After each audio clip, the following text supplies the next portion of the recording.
Lately, President Donald Trump has drawn considerable attention by implementing a series of tariffs on multiple nations, including close allies such as Canada and Mexico, as well as economic competitors like China.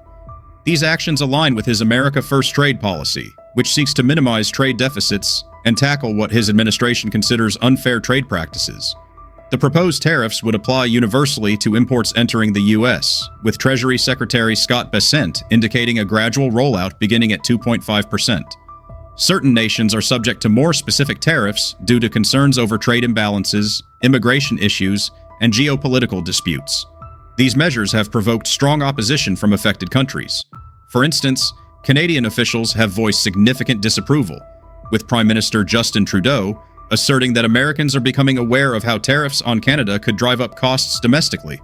Ontario Premier Doug Ford has even suggested halting electricity exports to the U.S. in response. Meanwhile, Mexico's President, Claudia Sheinbaum, has criticized the tariffs, arguing that they will not address immigration concerns. These reactions underscore the growing potential for heightened trade tensions and retaliatory measures that could disrupt long-standing economic partnerships.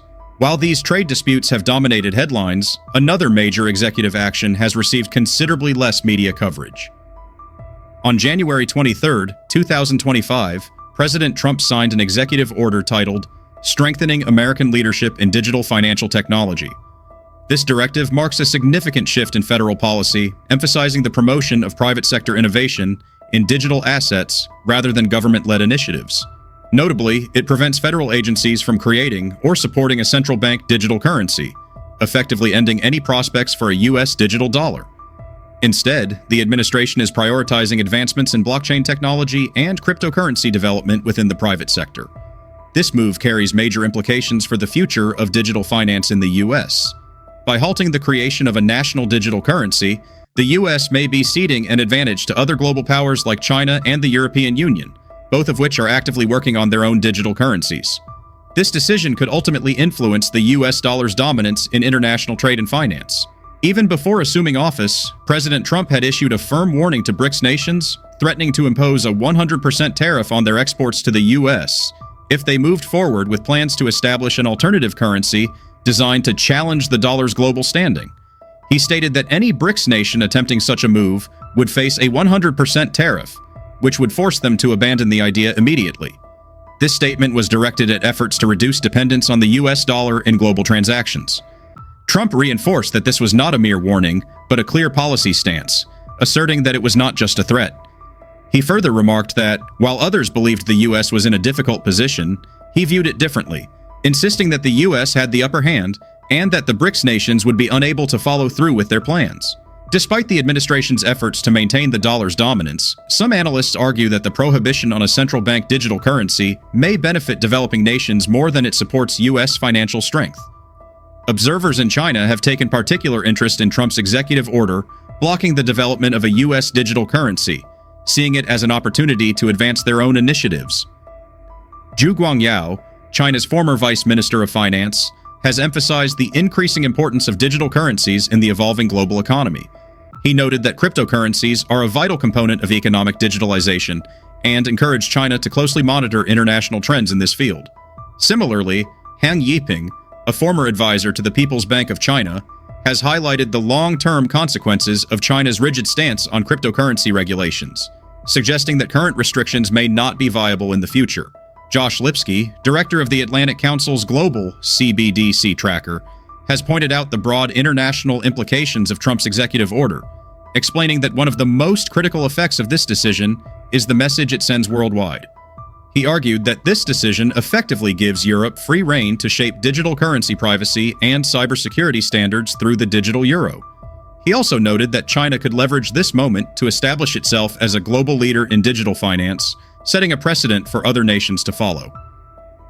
Vincent Arnold, a researcher at the Yale Program on Financial Stability, has criticized the decision as lacking foresight. He advocates for the development of a cross-border wholesale digital currency, or offshore digital dollar, as a means to reinforce the U.S. dollar's international standing while enhancing global financial stability. Arnold argues that while stablecoins provide certain advantages, they cannot fully substitute for central bank-backed money. He contends that a well-regulated U.S. digital currency would offer a more secure and efficient mechanism for international transactions. The European Central Bank has interpreted the U.S. stance as an incentive to accelerate its own digital currency project. Board member Piero Cipollone has acknowledged the competitive implications, suggesting that the U.S.'s preference for dollar-backed stablecoins could attract global users, thereby weakening European banks. He contends that a digital euro is essential to maintaining the relevance of European financial institutions in an increasingly digitized financial landscape.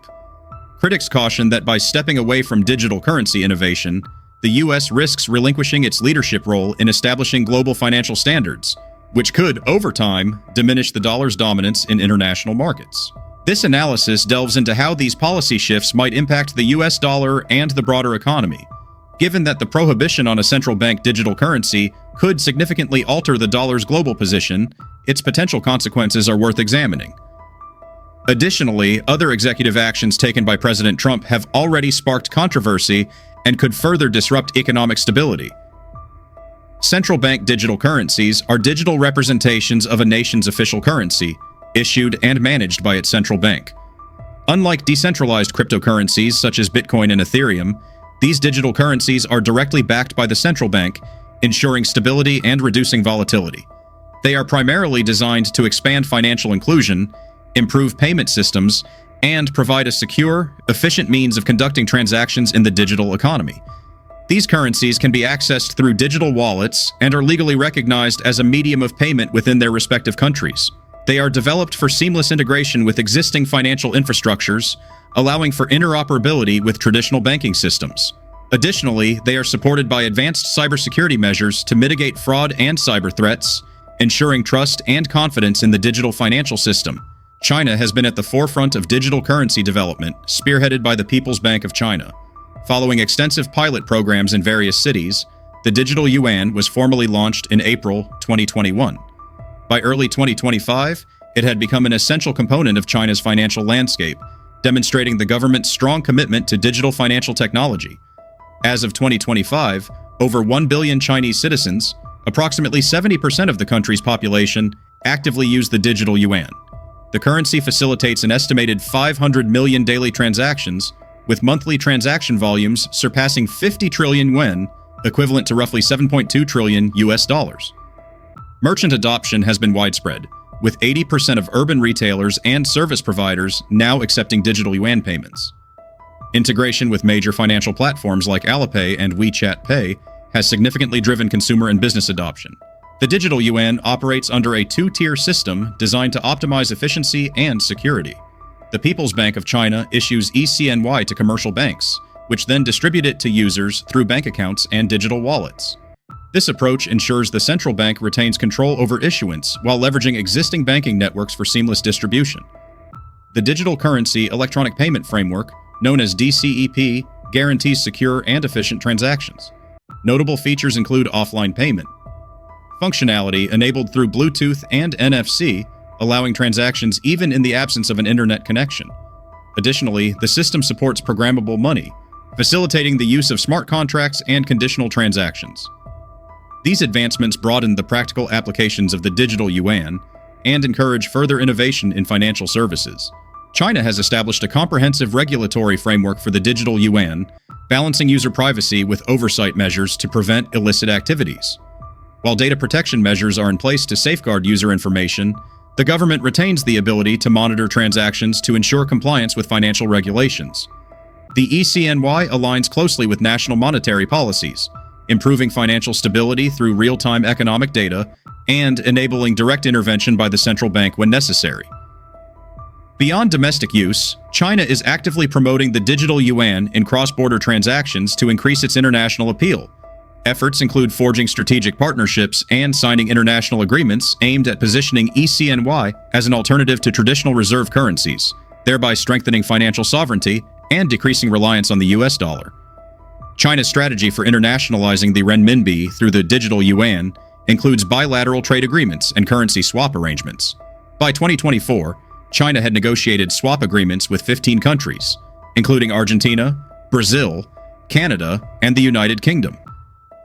These agreements facilitate direct currency exchanges between the digital yuan and local currencies, effectively bypassing the US dollar and diminishing its role in global trade. Offshore yuan centers have also been established in financial hubs such as Hong Kong, Singapore, and London to facilitate international ECNY transactions and boost yuan liquidity. Notably, Hong Kong accounts for nearly half of all offshore renminbi deposits, making it the world's largest pool for offshore holdings of the Chinese currency. The growing adoption of the digital yuan poses a challenge to the dominance of the US dollar in global finance. By mid-2024, 53% of Russia's international transactions were conducted in yuan, signaling a broader trend toward diversification away from dollar-based trade. If the use of ECNY continues to expand, it could gradually erode the dollar's status as the world's primary reserve currency, reducing Washington's influence over global monetary policies. Many central banks are already diversifying their foreign exchange reserves to include ECNY, a move facilitated by China's currency swap agreements. This diversification reduces exposure to dollar-driven economic fluctuations and enhances financial stability in participating countries. The US dollar's dominance in global markets has long granted the United States considerable economic and geopolitical leverage.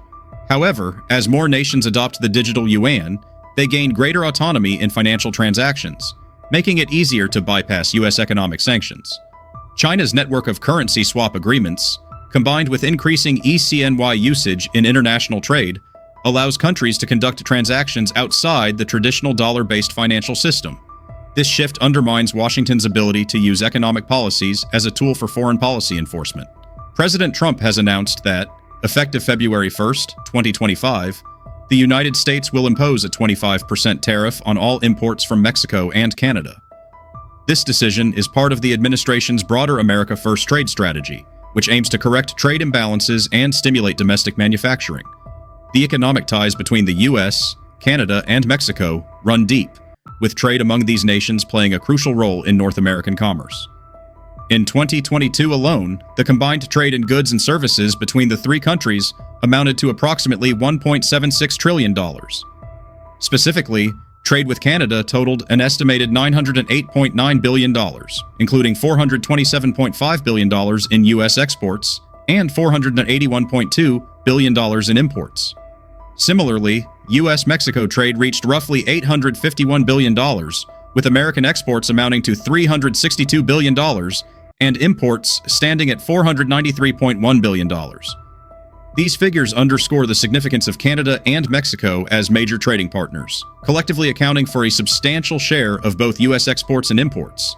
The implementation of a 25% tariff on imports from these nations is expected to have far-reaching consequences, potentially disrupting well-established supply chains and impacting multiple industries.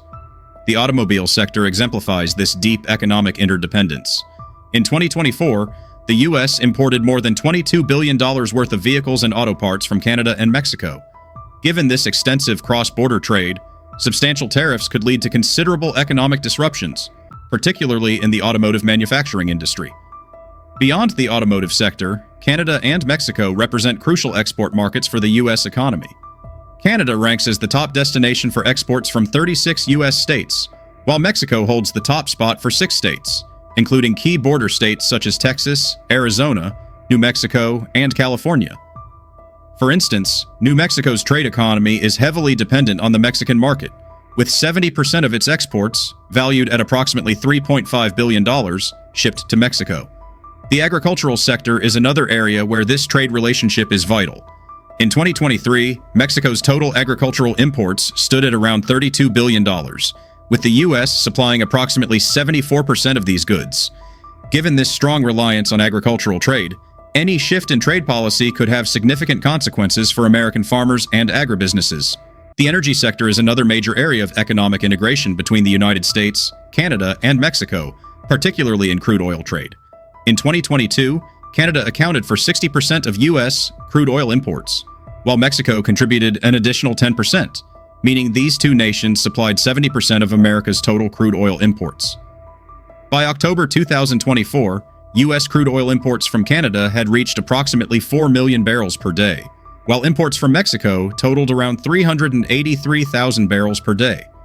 These numbers highlight the vital role both countries play in ensuring the U.S. meets its energy needs. The introduction of a 25% tariff on imports from Canada and Mexico is expected to significantly impact the American energy market, potentially disrupting existing trade patterns and increasing costs for U.S. refineries that rely on crude oil imports from these nations. The resulting shift could lead to higher gasoline prices for consumers and necessitate adjustments in sourcing and refining strategies within the United States. Beyond North America, the Trump administration has also imposed and proposed significant tariffs targeting China and the European Union, moves that could have considerable implications for the U.S. economy. A 10% tariff on all Chinese imports, scheduled to take effect on February 1, 2025, is part of a broader effort to address trade imbalances and concerns regarding China's economic policies. This measure is expected to drive up consumer prices in the U.S., as higher import costs for Chinese goods could contribute to inflation. Additionally, many American businesses rely on Chinese manufacturers for raw materials, components, and finished products. The new tariffs could disrupt supply chains, raise production costs, and cause delays in various industries. China is likely to respond with retaliatory tariffs on U.S. exports, potentially harming key American industries such as agriculture and manufacturing. The Chinese market has long been a major buyer of American agricultural products, including soybeans, corn, and pork. Any countermeasures by Beijing could result in reduced demand for these goods, impacting American farmers and agribusinesses. Similarly, the manufacturing sector could face reduced exports if Chinese buyers shift toward alternative suppliers. The European Union has also been targeted with proposed tariffs, further escalating trade tensions. Given the deep economic ties between the U.S. and the EU, any additional trade restrictions could have significant consequences for multinational corporations and industries reliant on transatlantic commerce. As these policies take effect, their impact on global trade and economic stability remains to be seen. The administration has also issued warnings to the European Union, threatening to impose tariffs if it does not increase its imports of American oil and gas. President Trump has made it clear that failure to comply would result in tariffs imposed across the board. Such measures could have significant consequences, particularly for the automotive sector, as the EU is a major exporter of vehicles to the U.S. Higher tariffs on European cars could drive up prices for American consumers, while potential retaliatory tariffs from the EU might target key U.S. exports. Additionally, implementing trade barriers against the EU could strain diplomatic and economic relations, heightening the risk of a trade conflict that might create further instability in global markets. The absence of a U.S. central bank digital currency poses a serious challenge to the continued dominance of the U.S. dollar in global trade. As major economies such as China and the European Union advance their own digital currencies, the dollar faces the growing threat of losing its central role in international finance. The digital yuan and digital euro have been specifically developed to enable faster and more efficient cross-border transactions, offering businesses and financial institutions attractive alternatives to the traditional dollar-based system. A key factor driving the trend toward de-dollarization is the shift in how global trade is invoiced. For decades, the U.S. dollar has been the primary currency for pricing and settling international transactions. However, with the expansion of central bank digital currencies, more nations may begin invoicing trade in these digital alternatives, decreasing their reliance on the dollar. Ultimately, the failure to develop a U.S. central bank digital currency is a self-inflicted setback, one that accelerates de-dollarization without direct interference from geopolitical rivals. While the dominance of the dollar has long been a cornerstone of U.S. economic strength, an unwillingness to innovate in digital finance may provide other nations with the opportunity to dictate the future landscape of global transactions. If the U.S. does not pivot its approach, it risks forfeiting its financial leadership to competing economies, potentially weakening its global economic standing in ways that may be difficult to reverse. That concludes this video, and we sincerely appreciate you taking the time to watch. If you found this content informative or thought-provoking, we would greatly appreciate your support. A simple like helps expand our reach, and subscribing ensures you stay connected with our growing community. Your engagement means a great deal to us, and we look forward to bringing you more insights in the future.